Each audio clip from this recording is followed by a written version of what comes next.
दलितों के लिए बराबरी की बातें करना आसान है और उन्हें बराबरी का दर्जा देना बहुत मुश्किल है।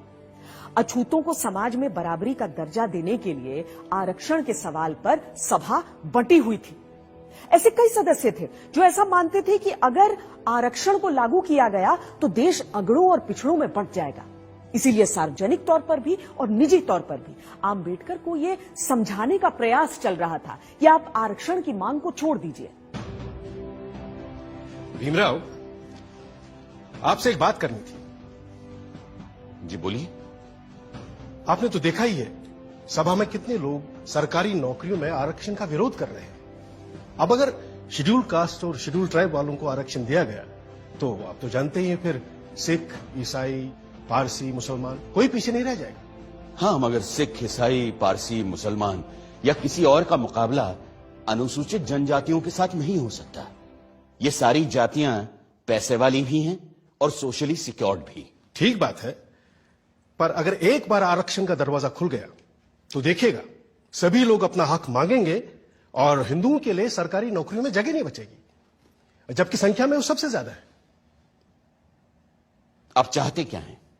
सिर्फ मैं ही नहीं, सरदार पटेल भी यही चाहते हैं कि हो सके तो संविधान में आरक्षण की बात ही हटा दी जाए। मेरे रहते संविधान से आरक्षण नहीं हटने वाला, चाहे आप कितना भी जोर लगा लें मुंशी जी। पर कोई रास्ता तो हो सकता है ना? हाँ, एक रास्ता है। मैं ही हट जाता हूं संविधान की ड्राफ्टिंग कमेटी से। अरे फिर आप लोग जैसा चाहें वैसा संविधान बना लीजिएगा। सुनिए भीमराव, भीमराव सुनिए तो। डॉक्टर आंबेडकर को लगा कि जिन दलितों की लड़ाई वो लड़ रहे हैं, अगर उनको ही जीने का अधिकार नहीं दिला पाए तो फिर संविधान सभा में रहने का फायदा क्या है। आंबेडकर ने न सिर्फ संविधान बनाने के काम से खुद को अलग कर लिया, बल्कि ये भी इशारा कर दिया कि वो न सिर्फ ड्राफ्टिंग कमेटी बल्कि कानून मंत्री के पद से भी इस्तीफा दे देंगे। इससे ऐसी खलबली मची कि आंबेडकर को मनाने खुद सरदार पटेल उनके घर पहुंच गए।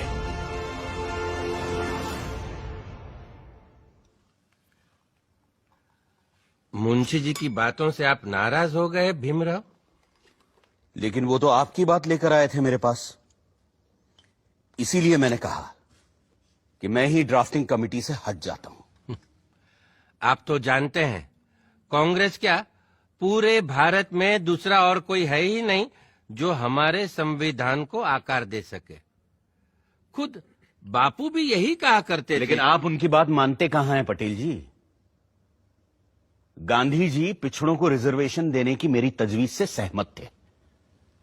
पंडित नेहरू ने तो खुद पंडित होते हुए भी यह कहा कि सदियों से हिंदुओं ने निरीह अछूतों और आदिम जातियों को बेबसी, दरिद्रता और अशिक्षा में रखा।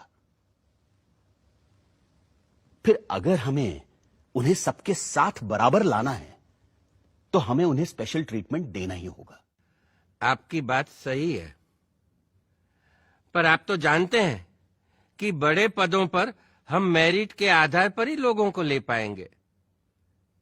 तो फिर क्लर्कों की नौकरी के लिए इतना बड़ा जोखिम उठाना?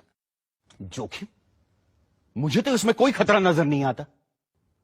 खतरा यह है कि अगर हमने एक विशेष वर्ग को आरक्षण दे दिया तो बाकी के लोग भी आरक्षण की मांग करेंगे और भारत भर में जातिवाद का ये जहर फैलता जाएगा। जहर तो हमने पिया है सदियों से और फिर भी हम जिंदा हैं। रीढ़ की हड्डी तोड़ डाली आप लोगों ने हमारी, फिर भी हम लोग खड़े हैं। अरे एक बार हमें अपने बराबर आने का मौका तो दीजिए पटेल जी, फिर देखिए कैसे हम आगे निकल जाते हैं। और यह काम बिना आरक्षण के नहीं होगा। अगर फिर भी मेरी बातें आपको जहरीली लग रही हैं तो मैंने अपना इस्तीफा तैयार रखा है, आप खुद लेते जाइएगा।